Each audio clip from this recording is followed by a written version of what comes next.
తెల్లవారినది పూజలకు. ఎప్పుడు చూసినా పూజలు పునస్కారాలు చేస్తూ ముక్కు మూసుకొని కూర్చుంటే ఇంటిలోని పనులు మీ నాన్న చేస్తాడనుకున్నావా? లే, ఇంత పొద్దెక్కినా పొయ్యిలో అగ్గివేయక అట్టహాసంగా రాగాలు తీస్తూ ఉన్నది వగలాడి. అత్తగారు, ఇదిగో రంగని ప్రసాదం. ప్రసాదము వద్దు, ఏమీ వద్దు. లేలే, గొంతు తడుపుకున్నటకు కూడా కాసేని నీటి చుక్కలేదు ఇంటిలో. కోనేరుకు వెళ్ళి నీరు తీసుకురా. అబ్బా, ఏమిటమ్మా ఎల్లరి?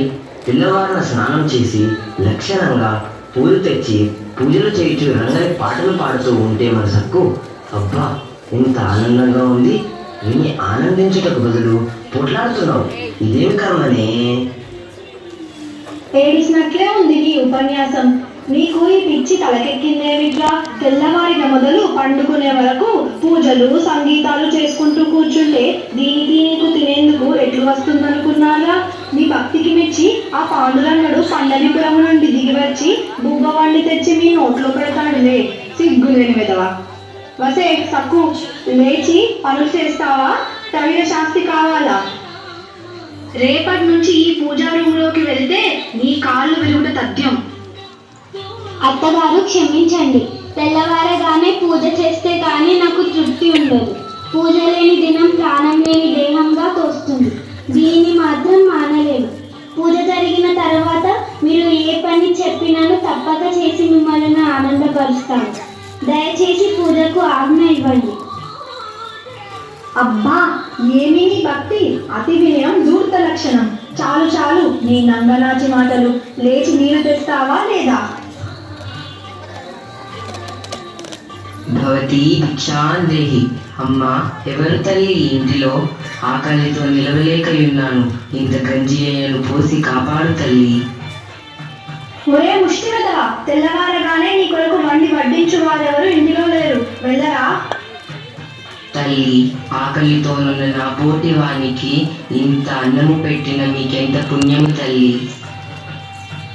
నాకు పుణ్యము వద్దు, పురుషార్థము వద్దు. భిక్షాలు పెట్టి పెట్టి ఈ కాపురం ఈనాటికి తెల్లవారినది. వేరే ఇంటికి వెళ్ళు. నోరు మూసుకొని వెళ్తావా లేక కథ పూజ కావాలా? అత్తగారు, ఏమిటిది? ఆకలితో మాడుతూ దీనంగా ప్రార్థించు భిక్షకునకు ఇంత భిక్షము పెట్టినా వెళ్తారు కదా, వానితో పోట్లాడుట ఎందుకు? ఈ పంచాయతీకి నిన్నెవరు పిలిచినారే? నీ పనులు నీవు చేసుకోక వచ్చిన వారందరకు భిక్షాలు పెట్టుటకు మీ నాన్నగారు సంపాదించి పంపలేదు. అత్తగారు, పట్టెడు భిక్షం పెట్టుటకు తండ్రి గారి ఇంటి నుండి తేవలేనా? ఇంటికొచ్చిన అతిథికి ఇంత అన్నం పెట్టి ఆదరించుట గృహస్థుల యొక్క ధర్మం కదా. ఆగండి స్వామి, వస్తా. అమ్మా, నీవు సాక్షాత్తు అన్నపూర్ణాదేవి తల్లి. నిన్ను ఆ రంగడు రక్షించుగాక.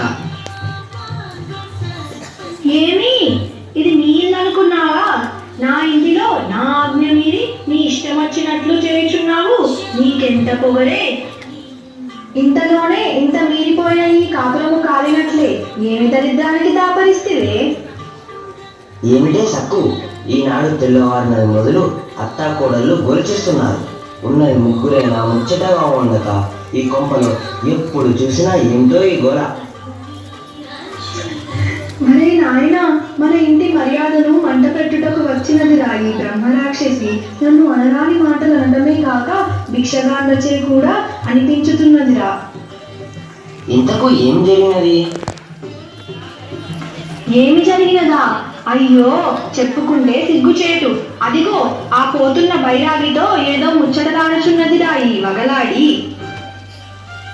ఏమే సక్కు, ఈ భిక్షగానితో ఏమి ముచ్చట్లు అని అడుగుతునో లేదో నన్ను కొట్టుటకే వచ్చినదిరా.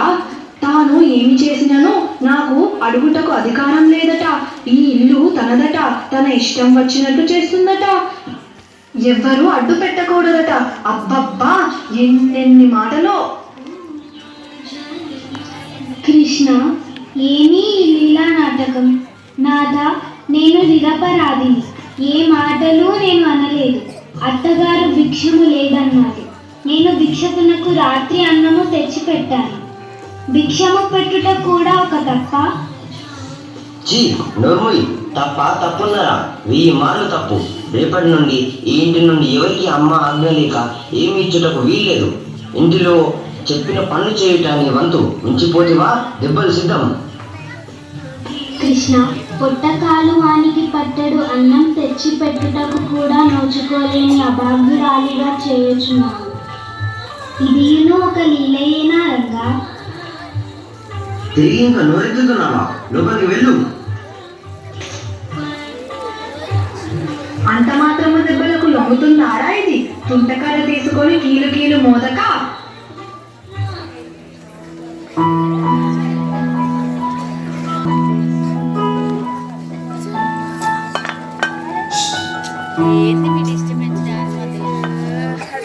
ఏనాడు అలవాటు లేకపోవడం వలన అప్పుడే చేతులు బొబ్బలకి పోయినవి. చితికి నీరు కారుచు మంటలు పెట్టుచున్నది.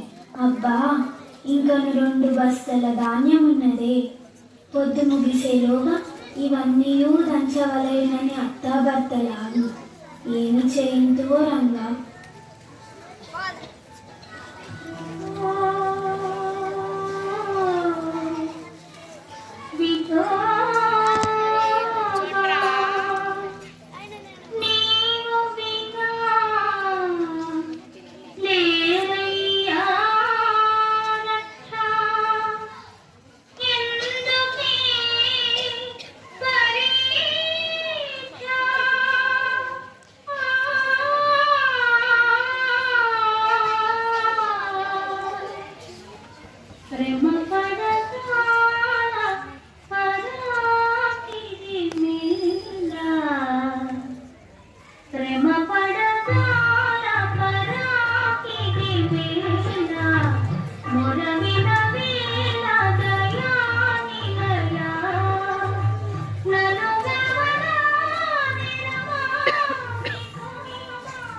వడ్లు దంచే వగలాడి అంటే పడక వేసి పవనించినది. కృష్ణ, ద్వారకావాస, ఇంకెన్ని దినములు ఈ అగ్ని పరీక్ష. నీ దర్శనమిచ్చి నీ సన్నిధి యందు ఎన్ని కఠిన బాధలు పెట్టినను నిన్ను చూసుకుంటూ ఆనందంగా అనుభవించు. ఈ దాసురాలిని నీ సన్నిధికి చేర్చుకోవా. పండరీపురమే నా స్థిర నివాసము చేయవా రంగా, హృదయాంతరంగా.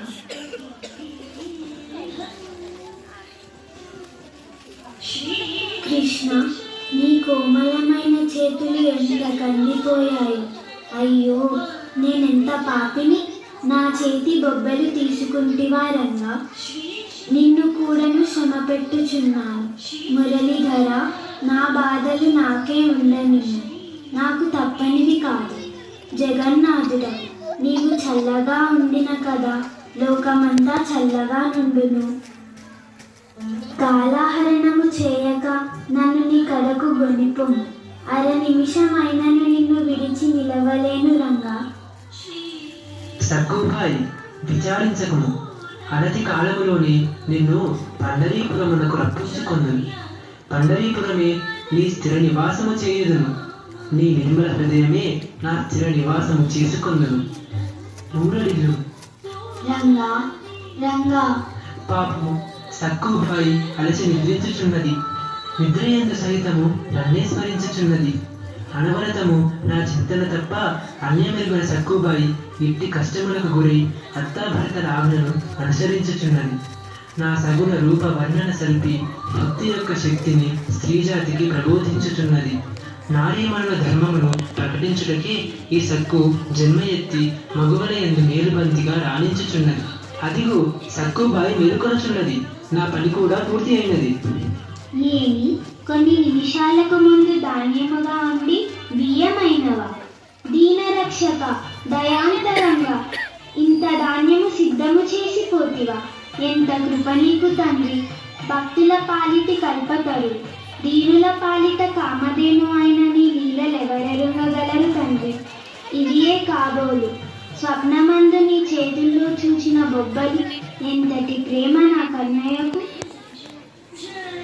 ఏమిటే నీ ఉల్లాసము? మడ్లు దంచవే వగలాడి అంటే నీ స్వప్న సుందరునితో సల్లాపములాడుతావా? నీ బాధలు ఆ రంగడు తీసుకుంటాడా? ఇవన్నీను మమ్మలను మోసపుచ్చు కపట నాటకములే కదా. ఒరే కాశిగా, ఏమమ్మా ఈ పిశాచిని ఊరుకుంచినా లాభం లేదురా.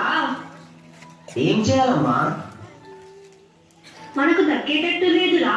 లోనికి తీసుకువెళ్ళి కట్టెవాతలు పెట్టాలి. అప్పుడు ఏ రంగులో రక్షిస్తాడో చూద్దాం.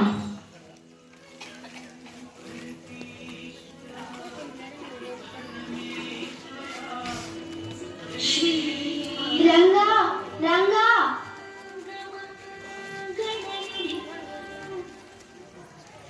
నాథ, వింటిరా భక్తురాలైన సక్కుబాయి ఆర్తనాదము. రుక్మిణి, నీ వీనాడి ఇట్టి ఆర్తనాదము వింటివి కాబోలు. నేను ఎల్లప్పుడూ పిలుచునే ఉన్నాను. అటులైన సక్కుబాయి మనోభావము నీ మనస్సును కలిగించినంత శక్తివంతము కాదా? అది కాదు రుక్మిణి, ఆమెను బాధించు వారిని సహితం రక్షించమని సక్కుబాయి ప్రార్థన. ఆమెను బాధించినట్టి అత్తాభర్తలను కాపాడి మంచి బుద్ధులను ప్రసాదించమని సక్కుబాయి ప్రార్థించుచున్నది. ఆమె ప్రార్థనలను అనుసరించి అత్తభర్తలను క్షమించవలసి వచ్చినది.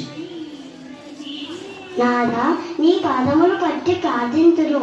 ఏ రీతినైనను ఆమెను రక్షించు బాధ్యత మీరు చేపట్టక తప్పదు. ఆలసించుటకు తరుణం కాదు, శీఘ్రముగా వెళ్ళుడు. కర్తవ్యమేమిటి? తెలిసినది. సక్కుబాయిని ఇప్పుడే పండరీపురమునకు పంపిన తన స్వధర్మమైన తన సంసారమును వదిలినదని జలుకులు నియమింతురు. అట్లు కాక సంసారమునందు నిండిన అత్తయు భర్తయు హింసింతురు. ఇట్లు బాధలు లేక అట్లు నిందలు రాకుండా ఉండే ఉపాయము పడిన ఈ కార్యము సిద్ధించదు. దీనికి ఒకటియే ఉపాయం. నేనే సక్కుబాయి రూపమును ధరించి సక్కుబాయి యొక్క ధర్మ కర్మములన్నీ నేనే వహించి సక్కుబాయిని పండరీపురములకు పంపుదును. అట్లు చేసిన సక్కుబాయికి బాధలు తప్పును, లోకుల నిందలు తీరును. నా భక్త రక్షకులను బిరుదు సాధనము. ఇక చూడు సక్కుబాయి ఇంట నా లీలా నాటకము.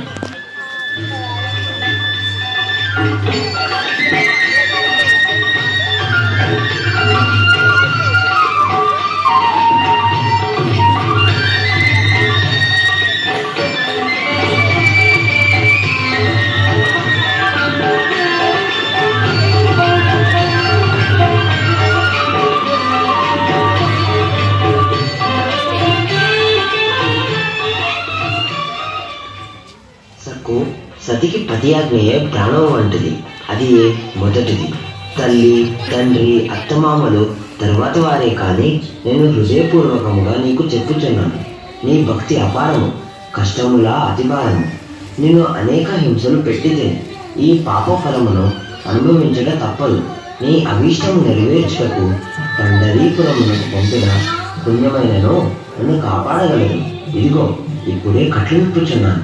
నీవు ఆలోచించక ఈ భక్త బృందంతో వెళ్ళిన పండరీపురంలో చేరుదు. నాథ, నీలో ఏ దోషము లేదు. నా హృదయము పరీక్షించుటకు ఆ రంగడే ఇలా నాటకమును ఆడించినాడు.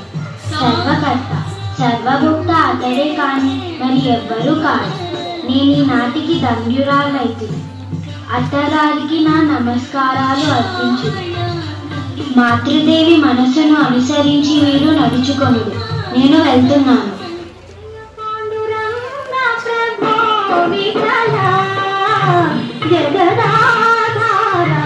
జయ విఠల, జయ పాండురంగ ప్రభో విఠల, జగదాధార జయ విఠల.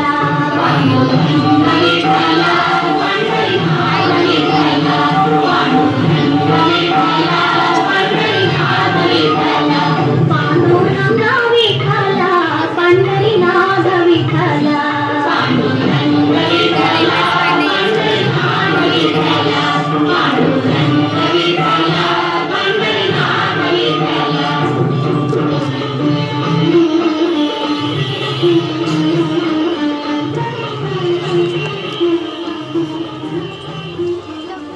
ఆ విధంగా సక్కుబాయి పండరిపురం చేరుకుంది. ఇక్కడ భగవంతుడు నరుడై నారీమణి అయి సక్కుబాయి రూపం ధరించి అత్తాభర్తల శిక్షలను స్వీకరించగా వారి ఇరువురికి కాళ్ళు చేతులు పడిపోయినాయి. సక్కుబాయిగా వారికి సేవలను అందించి వారిలో మార్పు తీసుకువచ్చి వారిని కూడా పాండురంగుని భక్తులుగా మార్చి అత్తాభక్తులను కూడా ధన్యులం చేసినారు. భగవంతుడు భక్తుల అవసరాన్ని బట్టి ఈ భారతఖండంలోనే పలుమార్లు అవతరించారు.